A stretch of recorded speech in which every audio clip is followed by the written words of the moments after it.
Normal ആൾക്കാർ ചിന്തിക്കുന്നത് അതിന് അന്നേരം ഒരു നെഗറ്റീവ് വ്യാഖ്യാനം നമ്മൾ കൊടുക്കും. എപ്പോഴും ഒരു ടീം ബിൽഡ് ചെയ്യണമെങ്കിൽ ചിലപ്പം അതാവാം കേട്ടോ, ഇല്ലെന്ന് പറയുന്നില്ല. പക്ഷേ നമുക്കൊരു ഹയർ ലെവലിൽ വളരണമെങ്കിൽ നമ്മളത് ഇഗ്നോർ ചെയ്യേണ്ടി വരും. അത് നമ്മൾ ചുമന്നുകൊണ്ട് നടക്കുന്ന ഒരാളായിരിക്കരുത്. പോസിറ്റീവ് ഇൻ്റർപ്രിട്ടേഷൻ കൊടുക്കുന്നൊരു ഹാബിറ്റ്, അതായത് പോസിറ്റീവ് ഇൻ്റർപ്രിട്ടേഷൻ കൊടുക്കുക എന്ന് പറയും. അതായത് എന്താണ് പോസിറ്റീവ് ഇൻ്റർപ്രിട്ടേഷൻ എന്ന് പറഞ്ഞാൽ നമ്മൾ ശരിക്കും മറ്റുള്ളവരുടെ പെരുമാറ്റവും മറ്റുള്ളവർ നമ്മളോട് ഇടപെടുന്ന രീതിക്ക് കൂടുതൽ ആൾക്കാരും നെഗറ്റീവ് ഇൻ്റർപ്രിട്ടേഷനാണ് കൊടുക്കാറ്. അതായത് നെഗറ്റീവായിട്ടുള്ള വ്യാഖ്യാനങ്ങൾ. ഇപ്പോൾ നമ്മളൊരു കല്യാണ സ്ഥലത്ത് പോയി, ഒരാൾ നമ്മളെ കണ്ടിട്ട് ചിരിച്ചില്ല. സാധാരണഗതിയിൽ എന്താണ് അവനിപ്പോൾ ഇച്ചിരി പൈസയ്ക്കും അല്ലെ മറ്റെന്തെങ്കിലും നമ്മുടെ നോട്ടത്തിൽ അയാൾ അടുത്ത കാലത്ത് ഒരു ഉയർച്ച ഉണ്ടാക്കിയിട്ടുള്ള ഒരാളാണെങ്കിൽ ഉടനെ സാധാരണ ഒരാൾ ചിന്തിക്കുന്നത് എന്താണ്, ഭയങ്കര ജാടയായിപ്പോയി, പഴയ പോലെയൊന്നുമല്ല, പുള്ളി ഇപ്പം വലിയ ആളായിപ്പോയി, നമ്മളെയൊന്നും കണ്ടാൽ അറിയുകയല്ല. നോർമലി നമ്മൾ കേൾക്കാറുള്ളൊരു ഭാഷയാണ്. യഥാർത്ഥത്തിൽ ആ പുള്ളി വേറെ വല്ല പേഴ്സണൽ പ്രശ്നത്തിലായിരിക്കും നിൽക്കുന്നത്. ഇതെന്താണെന്ന് പോലും നമുക്കറിയാൻ പറ്റില്ല. അങ്ങനെ ചിലപ്പോൾ രാവിലെ വീട്ടിൽ നിന്ന് വന്നപ്പം വീട്ടിൽ എന്തെങ്കിലും പ്രശ്നം അല്ലെ അതുപോലെ എന്തെങ്കിലും ഗുരുതരമായ പ്രശ്നം ചിന്തിച്ചുകൊണ്ട് നടക്കുമ്പോൾ നമ്മൾ മുമ്പിൽ വന്നത് ചിലപ്പം പുള്ളി അറിഞ്ഞു പോലും കാണിയല്ല. ഇതുമായിട്ട് ഒരു ബന്ധവും കാണിയല്ല. പുള്ളിയെക്കുറിച്ച് നമ്മുടെ മനസ്സിൽ കുറേ കാര്യങ്ങൾ ചിന്തിച്ചു കൂട്ടി.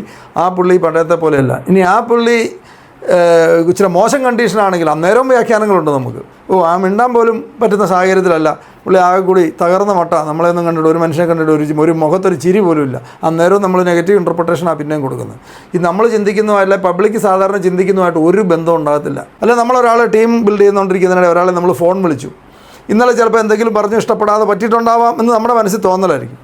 നമ്മളൊന്ന് ഫോൺ വിളിച്ചു, അയാൾ എടുത്തില്ലെങ്കിൽ ആദ്യം നമ്മൾ ചിന്തിക്കുന്നതാണ്, അതൊരു പക്ഷേ പുള്ളിക്ക് ഇന്നലെ ഞാൻ പറഞ്ഞത് ഇഷ്ടപ്പെട്ടിട്ടുണ്ടാവില്ല. അതായിരിക്കും. ഞാൻ 2 പ്രാവശ്യം വിളിച്ചു, പുള്ളി ബൈക്കേ പോകുമായിരിക്കും, അല്ലെ മൊബൈൽ ചാർജ് ഇട്ട് വല്ലയിടത്തും പോയതായിരിക്കും, അല്ലെങ്കിൽ മൊബൈൽ തന്നെ കേടായിട്ടുണ്ടാവാം. ഇത് നമ്മളങ്ങനെ ചിന്തിക്കത്തില്ല. നമ്മളെപ്പോഴും നമ്മൾ നോർമൽ ആൾക്കാർ ചിന്തിക്കുന്നത് അതിന് അന്നേരം ഒരു നെഗറ്റീവ് വ്യാഖ്യാനം നമ്മൾ കൊടുക്കും. എപ്പോഴും ഒരു ടീം ബിൽഡ് ചെയ്യണമെങ്കിൽ ചിലപ്പം അതാവാം കേട്ടോ, ഇല്ലെന്ന് പറയുന്നില്ല. പക്ഷേ നമുക്കൊരു ഹയർ ലെവലിൽ വളരണമെങ്കിൽ നമ്മളത് ഇഗ്നോർ ചെയ്യേണ്ടി വരും. അത് നമ്മൾ ചുമന്നുകൊണ്ട് നടക്കുന്ന ഒരാളായിരിക്കരുത്. അത് നമ്മളൊരു പോസിറ്റീവായിട്ടുള്ള വ്യാഖ്യാനം കൊടുത്തിട്ട് അത് മറന്നേക്കുക. അത് പോസിറ്റീവായിട്ടുള്ള വ്യാഖ്യാനം, അതെന്തെങ്കിലും വേറെ നമ്മളുമായിട്ട് ബന്ധപ്പെടാത്ത അല്ലെങ്കിൽ ഒരു കാരണമായിരിക്കാം എന്ന് നമ്മളങ്ങ് വിചാരിച്ചിട്ട് അങ്ങ് വിട്ടേക്കുക. എന്നിട്ട് നമ്മുടെ പരിപാടിക്ക് പോവുക. ഇത് നമ്മൾ ക്യാരി ചെയ്തിട്ടുണ്ടെങ്കിൽ നമ്മളൊരിക്കലും നമ്മുടെ മൂഡ് പോസിറ്റീവായിട്ട് നിർത്താൻ പറ്റിയില്ല.